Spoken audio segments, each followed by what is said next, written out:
Hello and welcome everyone. My name is Victor Lima and this is Em Construção, your #1 podcast on civil engineering topics. This is a project of the School of Civil and Environmental Engineering at the Federal University of Goiás. Hi everyone, my name is Giovanna Martins and this is the 43rd episode of Em Construção, entitled Industry 5.0, learning about the advances of this revolution. Perfect. And with us today we have Patricia Tzortzopoulos, graduated in architecture and urbanism in Brazil and has industrial experience in collaborative design, integration, and management. Patricia is a professor of integrated design, head of the Department for Architecture and 3D Design, and director of the Innovative Design Lab. Patricia joined the University of Huddersfield on the 8th of May 2014. Her role combines research, administration, and teaching activities. She has taught in the areas of design management, value generation, and building information modeling in architectural design, developed a number of research projects, supervised research students, and published widely. At the University of Huddersfield, Patricia has held the roles of Head of Department for Architecture and 3D Design between 2014 and 18, 2021, and still ongoing, as well as the role of Associate Dean for Research and Enterprise in between 2018 and 21. Well, after that introduction, let's let the professor speak a little bit more about her education and professional experiences for our listeners. Professor, could you please? Hi, hello, welcome everybody. It's a pleasure to be here with you today and talk a little bit about the research we've been doing over the past years. So just before I talk about the research itself, I'll just say, okay, I am from Porto Alegre in Brazil. So I've done my undergraduate degree at the URGS, the Universidade Federal do Rio Grande do Sul. And I've been living in the UK for the past 23 years, nearly 24 now. So I did my PhD here and I stayed working in academia here in the UK. So just to say a little bit about Huddersfield. So the University of Huddersfield is in the north of the UK. We are an institution that's been running for very many years, 170 years now, over 170 years. And we have a host of different courses, both undergraduate, postgraduate, and of course, PhD courses as well. I've been head of design and built environment for many years now. And within my department, we have undergraduate courses in architecture, quantity surveying, construction project management, interior design, graphic design and animation, product design as well. And for the PhDs, of course, we offer a number of PhDs in architecture and the built environment. I also wanted to talk to you a little bit about our research center, the Innovative Design Lab. So IDL is a research center that focuses around looks at design from a project management from a broad perspective, right? And we do research. A lot of the research we do is actually trying to solve real world problems with theoretical relevance as well. So we have 3 thematic areas across IDL. The first one is around lean construction, lean design and lean construction. And myself and my colleagues within the IDL have done a number of different projects around lean construction. So we've done work looking at lean design and how to improve the design process, reduce waste, and improve value generation through design. We've done a number of projects looking at production planning and control, both in the design process and also, of course, in production, so in construction. We have done a number of projects looking at the integration and the links between lean production, lean design and production, and building information modeling, so how technology can help improve design and construction. We currently have a PhD student doing a project around visual management, and we have a number of past research projects looking at visual management and how it can be used to support design and construction. We have a project on mass customization and looking at off-site manufacturing. And also we've done a number of research projects which focus on social housing and the retrofit of social housing specifically, and I might be touching upon that in a minute. Our second area of thematic area across IDL is around digital technologies. So again, we've done a number of pieces of research looking at use of BIM, for instance, and other technologies to support energy efficiency. We have a completed piece of research that looked into code checking, so automated compliance checking of design according to rules and regulations. And we've done work around virtual reality and the use of machine learning as well in the design and construction. And the final area of research across IDL is around healthcare design, and that encompasses both the design of built environments for healthcare, so hospitals, primary care centers, etc., as well as products for healthcare, which of course is an area that a colleague of mine from product design develops the work. So we've done a number of research projects around the healthcare built environment, looking at user experience in healthcare environments, participatory design approaches, requirements capture and modeling in the context of healthcare buildings, right? We've done work looking at evidence-based design and how to implement that concept to improve the delivery of better designs for healthcare environments, and also a number of research projects looking at value generation and how we can map value generation through those projects, right? So that's us in terms of research, so a broad brush view of what we do there, right? So I was asked to talk about Industry 5.0 today, and I will do so, but I will be always basing it on the concepts of lean construction, right? Which is where most of the research we do is based, right? And what is lean construction? So if I'm basing it on it, I think I should probably start off by defining it. So again, in broad terms, lean is commonly known about as being a strategy to help reduce waste and increase value through the design and construction processes. So it's all about looking at ways through which we can better manage and coordinate activities to produce better value and reduce waste in design and construction. Right. Thank you for that, Professor. And before we start our debate, I'm just going to get a little bit of context to our listeners about what is Industry 5.0. Industry 5.0, it promotes a greater collaboration between companies, sectors, and governments, allowing resources and knowledge to be shared more efficiently and fully. In this way, it helps to accelerate innovation, increase competitiveness, and promote economic growth. It emerges in response to the challenges and demands of the global market nowadays, bringing with it the promise of a revolution in the way industries operate and relate with the world around them.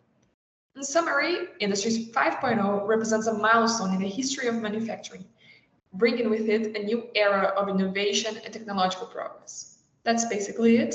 And with that, Vitor is going to kick off our debate with the question. Excellent, thank you so much. And Professor, we would like to start with the main and most obvious question. So, to your mind, what are the main characteristics and the main pillars of Industry 5.0? Right, thank you for the question. I think I'm going to start off by defining what Industry 4.0 is, and talking about where does that concept actually come from. So there are the four industrial revolutions as they've been put across time. Is basically the first one focused around mechanization and the introduction of steam and water power, right? So around the 1800s, when we started to have some level of mechanization and the steam engines, which actually revolutionized the way in we actually produced things. And also it also helped create a revolution in agriculture as well, right? Then the next Industry 2.0 basically focuses on where we have been developing technology to enable industry to actually mass produce elements. So when we started with assembling lines using electric power, right? So in the early 1900s, 1910, 20s, where we actually started to see production lines emerge, and that has started, of course, in the automotive industry, right? Then the next in the revolution, which is Industry 3.0, was when we started to be able to have some level of automated production. So when computers develop enough capacity, capability, and memory as well, to be able to start helping the organization of production, right? So some IT systems have been implemented in the production of goods and services as well. And also some robotics started to be used to support the production again, and that started in the automotive industry, right? And then moving fast forward, we go on to what's called the Industry 4.0, which Giovanna just mentioned, right? Which is really the concept is encompassed in the concept of the smart factory, where you have autonomous systems, where you can use ITO, so there is information being transmitted from different systems and different machines from one another, and we can start using machine learning and all those latest technological innovations to support the way in which we produce physical goods, right? So the concept of Industry 4.0 actually started, was coined in Germany, in the Hanover Fair in 2011, right? And the idea is that we can have cyber physical systems in production, right? Which can make intelligent decisions because we have this ability to have real life communication and cooperation between manufacturing things and machines, right?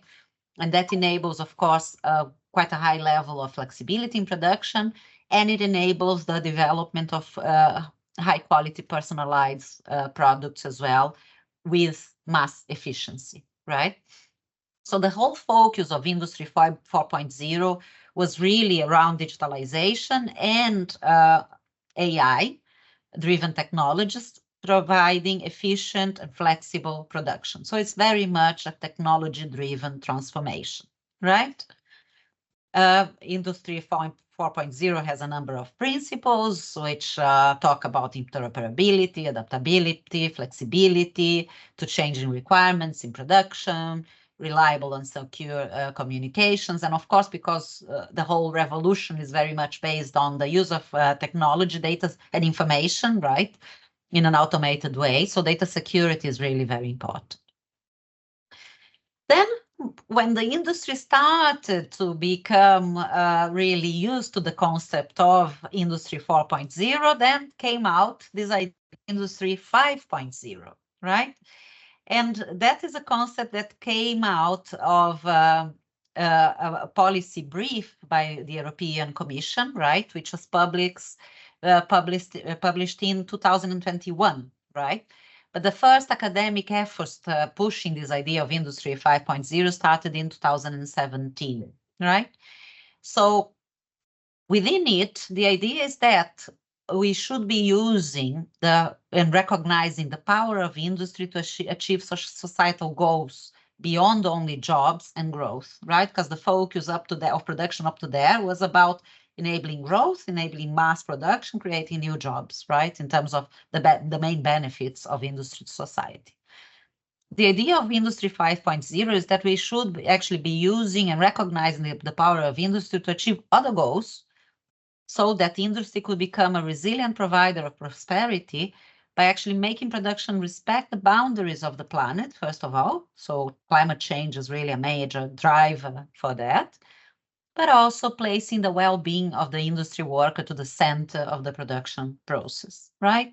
So the focus is very much different. So in Industry 4.0, the focus is about technological development, the use of data and real-time data to support production. And here it's about, okay, let's use data to help improve production, but also look into how we can use that to respect the boundaries of the planet and also improve the way in the working conditions for workers across industry. So in order to be able to do that, Industry 5.0 has to really focus also around research and innovation. So it does highlight the importance of research and innovation to support the industry moving forward, right? So I can give you really a definition, right, of the pillars and here of Industry 5.0, but it's all about these three different elements. So it's about creating an industry which is sustainable, first of all, creating an industry that's resilient, right? And creating an industry that's focused on humans. So human centricity is the third important pillar, right? So it captured, the idea is that Industry 5.0 will be capturing the value of those new technologies, providing prosperity beyond jobs and growth, while respecting the planetary boundaries and the use of resources, and placing the well-being of the industry worker at the center of the production process. Okay, so those are the main core values, right? And interestingly enough, and this is how it links to lean production, I mean, lean construction, lean production have been actually looking at the issues around human centricity for a long time. So a lot of work around lean design and construction is about enabling better communication and better collaboration across the different players in the construction industry. There is the drive towards reducing waste in design and construction, of course, helps the issue of sustainability and is one of the elements of ensuring we have sustainable products and services. And resilience and the understanding of complexity and creating resilience within production systems, the design and construction production systems, is also part of the core principles of lean construction. So that was it in a nutshell in terms of a definition. Perfect. Thank you so much for the contextualization. I think that if anyone of our listeners wasn't understanding the topic before, I think that now it's pretty clear. So thank you so much, Professor. And now, Giovanna, for the second question. Yes, thank you for your answer, Professor. And I would like to know that some people believe that the main advantage of the Industry 5.0 is the ability to customize production according to specific needs of the customer. Do you agree with the sentence? What do you think are the main benefits to the Industry 5.0?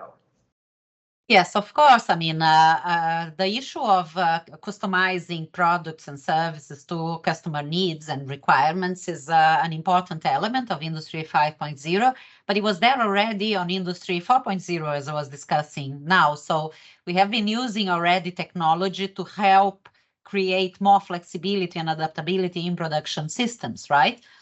Without losing, because the problem, the trade-off was always that if you have customized products, you'll have to change your production processes in order to be able to produce it, right? So having more intelligent information enables us to develop more customized products without losing the benefits of mass production, right? Which is basically being able to produce faster and cheaper products as such. So I think that, yes, Industry 5.0 does address that as well, but it addresses more than that, right? And it brings, especially when you look at the issues around sustainability, right? And how does it emphasizes the need for us to be able to look at the materials that are being used in construction, avoid wastage of materials, but also help ensure that we don't consume natural resources, right? And it embraces in that way the principles around circular economy or circular construction, as they said, right? So the idea is that instead we will need to be moving from this idea of taking materials, raw materials, making something with them, using that something and then disposing of it, so throwing it out, right? We actually move through a system in which we can actually reuse those materials, those products as much as possible, right?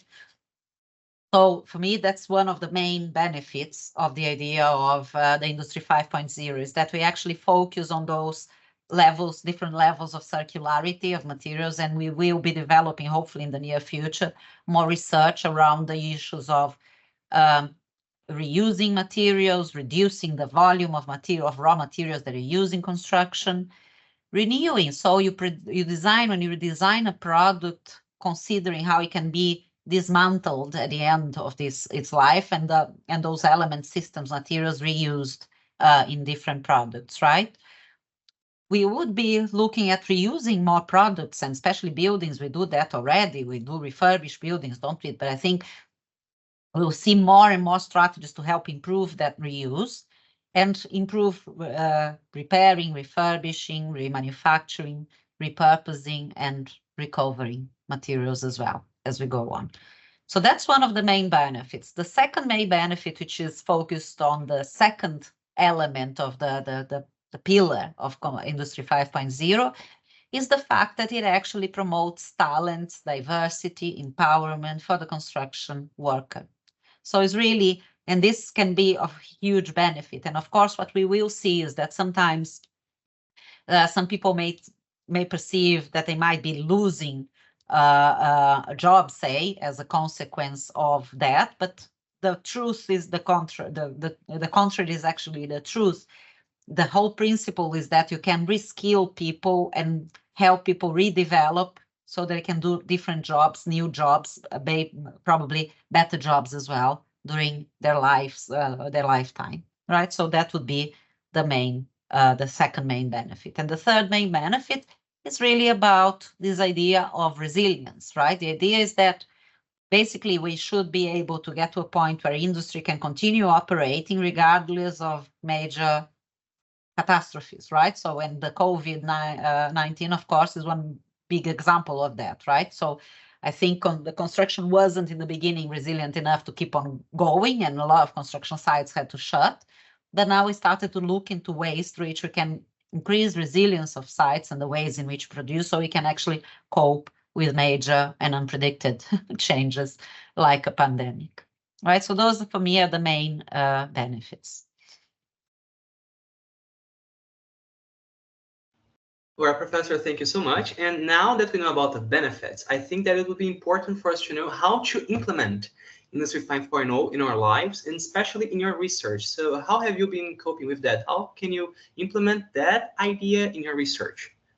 Yeah, I think, I mean, in terms of research, there is millions of opportunities and possibilities, which makes it really very exciting, right?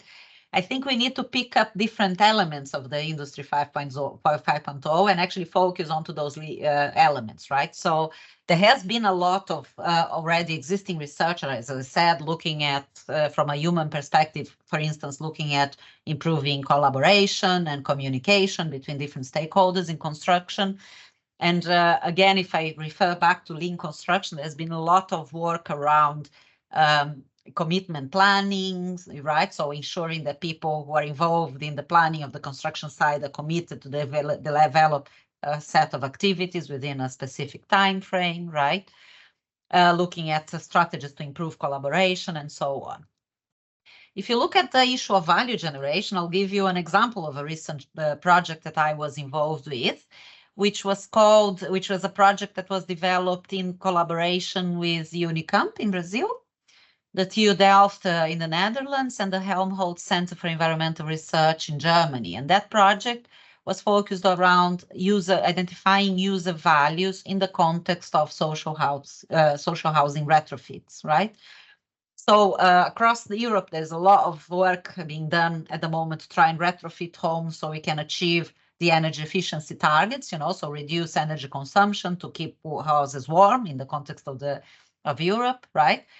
But we are missing an opportunity there to actually use those retrofits as an opportunity to improve quality of life as well, and better understand what are the needs of the populations that are having those houses retrofitted. So what we did as part of the UVital project was we did set case studies across the 4 different countries that were involved in the project, and we used different tools throughout the living lab, right, to try and identify how to better tease out user values in the process of social housing retrofit, right? So we actually brought together the local government, so planning authorities, with housing associations, designers, and also the users themselves, and we use a number of different tools to try and identify user values, as I say, within the process, right? One of the tools was building information modeling. So we showed models of the houses that they were before the retrofit, as they would be after the retrofit, so people could understand what was going to happen to their homes, right? And that was very useful because there was a lot of things that the users had no idea were actually going to change in their houses. We used value cards, which are basically different cards that have different types of elements of the housing with them. And we asked people to classify what's more important in the context of their houses. So you can have we can basically identify what elements would be prioritized from a personal perspective, and use that to ensure that we are within a set of houses, we are taking into consideration those elements across the houses in the retrofit process. We also use the cave, so we had people doing flying throughs, right, in the houses, and that wasn't very effective, unfortunately, because people didn't really know how to use it, but it was an experience and we learned from that. And we also use virtual reality, again, so that people could look at, for instance, their kitchens and say, okay, this is how it would look like if we use kitchen X, this is how it would like if you use kitchen model Y, right? So that, again, people could see and make those decisions by better understanding the process. So, and that was very useful, and very helpful, because I think the different tools can be used differently to help not only identify user values, but also help create conversations between stakeholders that would otherwise not have actually talked very much. So there was a lot of conversation in between the local authorities and the users, and also a better understanding from the users' perspectives in terms of the level of disruption all those retrofits would have to them. So that is one example, right, of a project. And that, as I said, was called the UVital project. So it's user-valued innovations for social housing upgrading through transatlantic living labs, right? Another example, which is very, very different, and it's from healthcare and from the use of technology, is the work around automated checking of regulations and requirements in healthcare design, right? So again, this is a project that was trying to identify and understand how these individualized human-machine interaction technologies could combine the strengths of humans and machines. Okay, which is again part of one of the pillars of Industry 5.0. So in that work, we've identified and mapped a number of different regulations for healthcare facilities across the UK, and we've mapped the different requirements that were embedded within those regulations, and we then used existing commercially available BIM systems to automatically check if the designs were compliant to those rules and regulations or not, okay?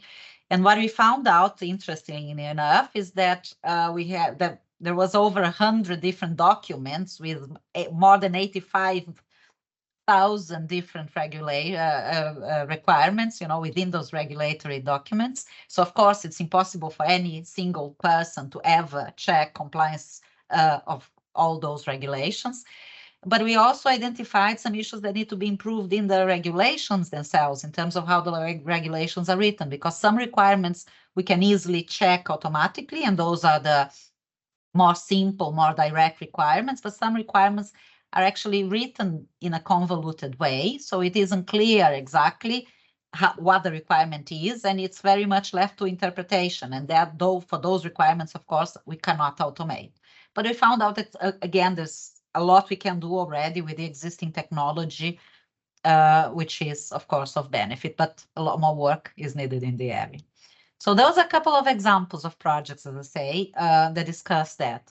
And the other thing I'll just mention is that in 2020, we published a book, myself, Lauri Koskela, and Mike Agioglu, around lean construction, the core concepts and new frontiers, right? And we're looking back at the past 25 years of research in the area, but also looking forward. What are the new areas and how those new areas actually link to the issues of human centricity, resilience, and sustainability, right? The core Industry 5.0 issues. So if you want to take a look at the book and read, there's a lot of good ideas there for further research.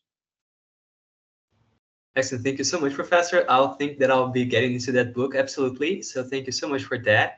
And we pretty much see how Industry 5.0 can make life more simple, safer, and this contact with the user is something that is not seen that often, but it's great to see being used in such a large scale. And now, Giovanna, please, for the next question. Yes. On the benefits of Industry 5.0, you told us about how we can enhance sustainability and environmental consciousness.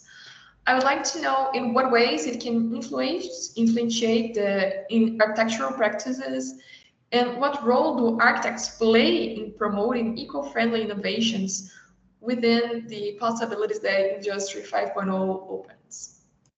Right, there's many opportunities, I think, as I was alluding to, right?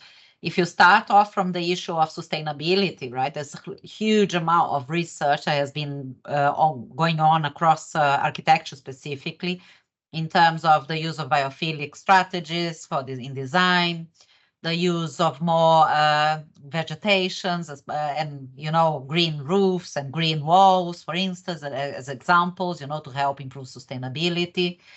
There's a huge amount of work that's still ongoing around ensuring that buildings are more airtight and ensuring that you have better energy efficiency in buildings, and it's absolutely essential that we do more of that, right? And again, using technologies such as BIM to help simulate energy performance, it's something that in the past was very difficult to be done. Now it can be done much more simply and more quickly as well, and less costly. So this is something, again, that's ongoing, in the industry now. But also the issues of, for instance, design for flexibility and for adaptability, and design for assembly and disassembly, right?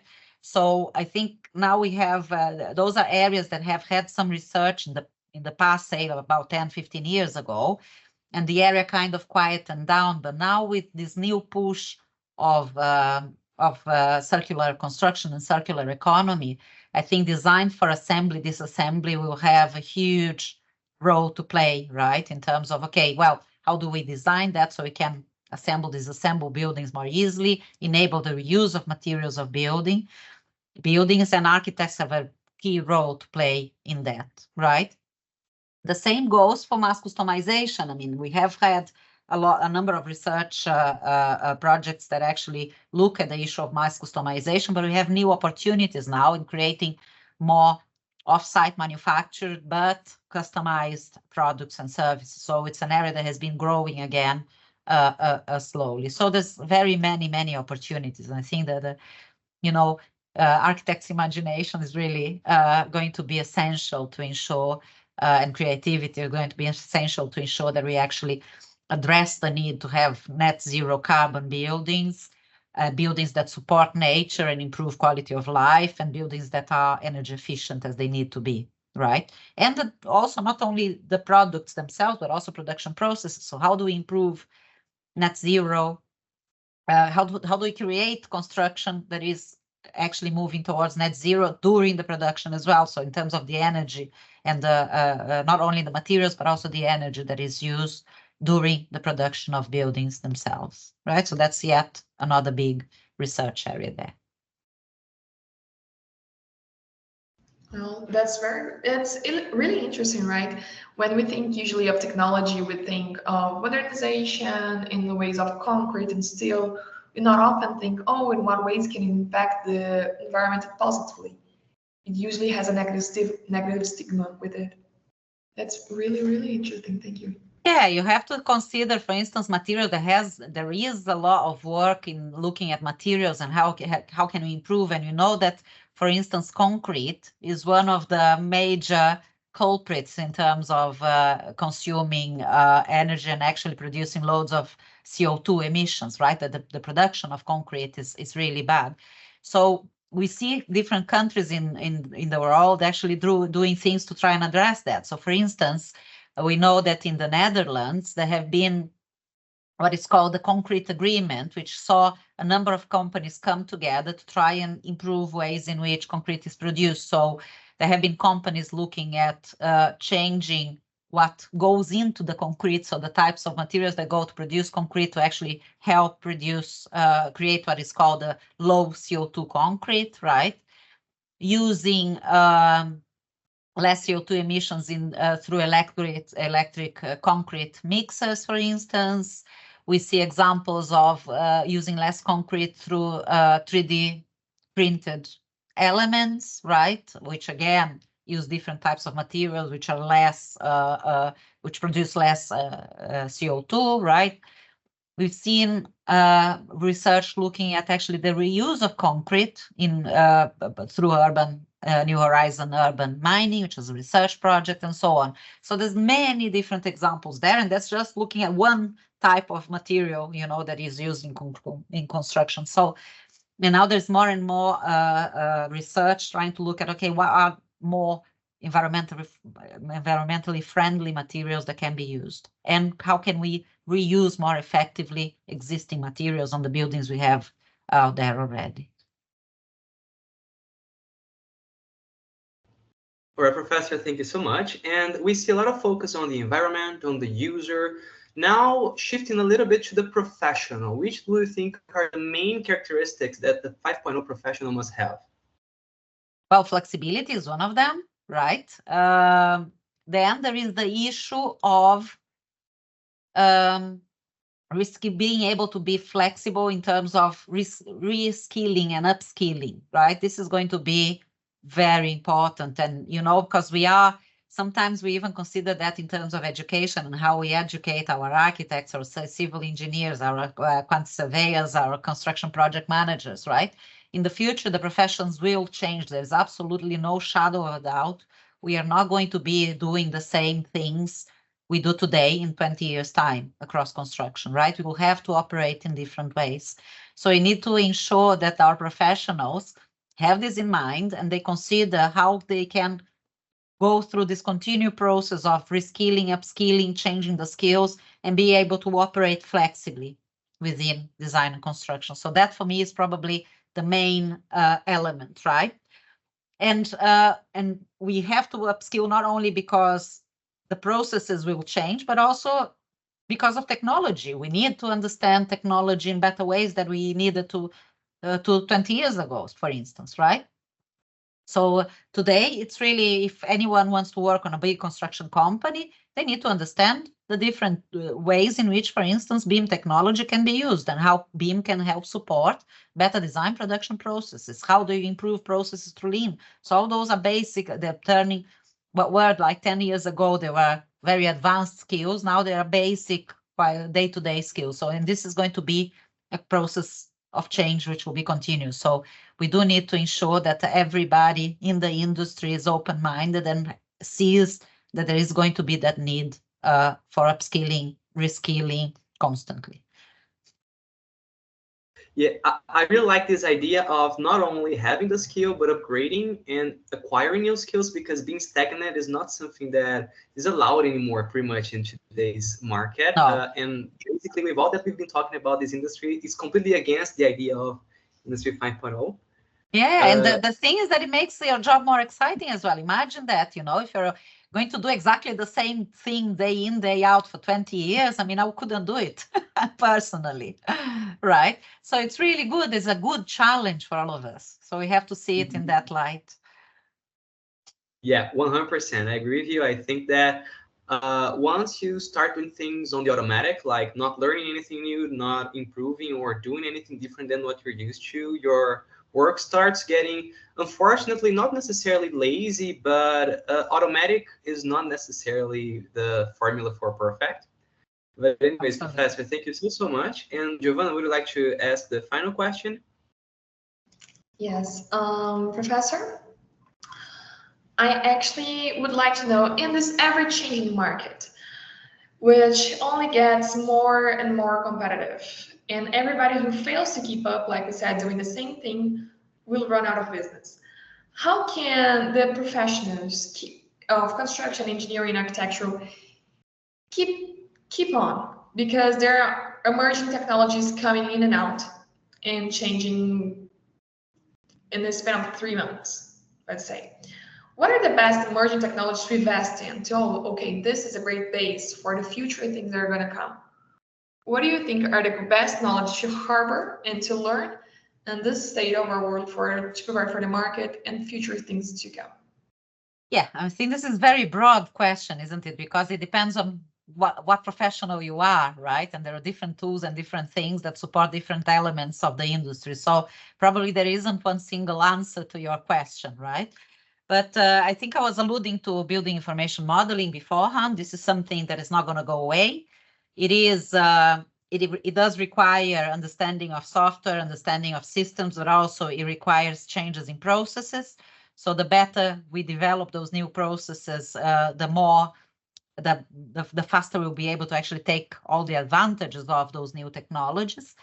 And we have to keep up with the market. We need to be always well informed of what's going on. So getting engaged in research is an excellent way to do that, you know. So even if you are in industry and not a researcher specifically, I think collaborations in between industry and academia are absolutely essential. So one example I can give you, for instance, here in the UK, we have a program that is called the Knowledge Transfer Partnerships. And basically the government provides funding for companies to work with academia to solve specific issues that the companies have. So to transfer knowledge from the academic environment into the company and help the company improve processes, systems, create more business, basically, you know, create more profits and so on, be more sustainable. So this is an excellent model here in the UK, and we are currently working with an off-site manufacturing construction company to try and help them achieve the net zero carbon targets, right? So we're improving or helping them improve their own plans for achieving net zero. We are measuring carbon emissions within the internal processes. We are helping them improve those processes. Look at how waste, for instance, is managed within the company and so on, and improving the links in between what happens on the manufacturing plant and what happens on the construction site. So all that is exciting things, and there's new opportunities every day. And by working together, I think our research becomes much more applied and much more valid for the industry, and the industry themselves, they learn a lot of new skills through that engagement. So if you could support and have more industry academia engagement, I think that would be absolutely excellent for everyone. All right, Professor, and one more time, thank you so much for joining us here today. I think that it was very enlightening, pretty much a masterclass that we've just had, so thank you so much. We would like to open the floor for you to give us a final message of encouragement to our listeners that have been here with us the whole time. Yeah, no, I just wanted to thank everybody for listening, right? I hope you find this interesting. Please feel free to contact me at any point if you'd like to do so through my email address, which is p.tzortzopoulos@hud.ac.uk. Hopefully you'll be able to find that somewhere, but you can search for me on the internet, on the University of Huddersfield web pages. And do take a look at our information on our IDL, the Innovative Design Lab web pages as well, so you can get to the latest research information from there. So thank you very much. Thank you, Victor and Giovanna, as well, for your help and time and for this interesting conversation. Well, for those interested in learning more about construction innovations, listen to the 30-second episode with Diego Mendes, who spoke about data-driven management in practice, bringing digital transformation from the boardroom to the construction site. Available on all major streaming podcast platforms. Once again, thank you for your participation. And to those who have listened to us so far, follow us on our social media at emconstrução.ufg. See you in the next episodes. Em Construção. Your #1 civil engineering podcast. Thank you, guys. Bye-bye. Thank you. Bye. Bye. Thank you.